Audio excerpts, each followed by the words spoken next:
Иә, мысалы бойкот жарияладық. Айналып келгенде кім зардап шегеді? Қарапайым қазақ, қара халық. Өйткені 5 баласы бар. Бір әке жұмыс істеуі мүмкін, ана жұмыс істеуі мүмкін, е? Ол кешке үйге тамаға келеді. Ал қанша адам жұмыссыз қалды? Осыны да ойлауымыз керек. Көп нәрсе өзімізде жатыр тағы да.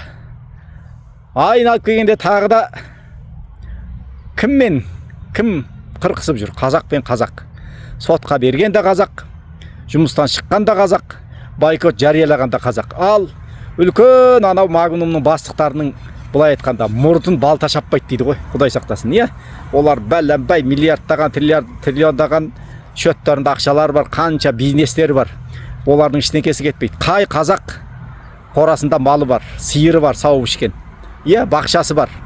Айналып келгенде бір жұмадан кейін аш қаласың. Осымен де көп нәрсе шешілмейтін сияқты.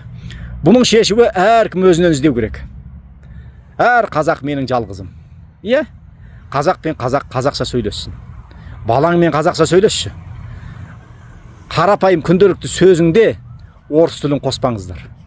Қай ұлт бар өзінің тіліне сол шүлдірліп орыс тілін қосатын. Нан сұрайтын орыс тілінде. Аты жөніне орыстың жалғауын жалғайтын. Міне біз осыны тоқтату керек. Бұны шешетін үкімет. Үкімет заң шығарса бір күнде өзгереді бәрі. Сондықтан үкіметке қандай адамдар керек? Ұлт жанды. Осындай сөз айтсаң біреулер ой мынау ұлтшыл деп шығады. Ал біз ұлтшыл емеспіз. Ұлт жандымыз. Сондықтан әр қазақ менің жалғызым. Қазақ бай болсын, қуатты болсын.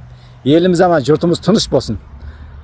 Бейбіт түрде осының барлығын іске асыру керек. Өзіміздің тілімізді, дәстүрімізді, дінімізді орнына келтіріп, соған әр қазақ отбасында үлес қосу керек. Отан отбасынан басталады. Осыны ұмытпаңыздар.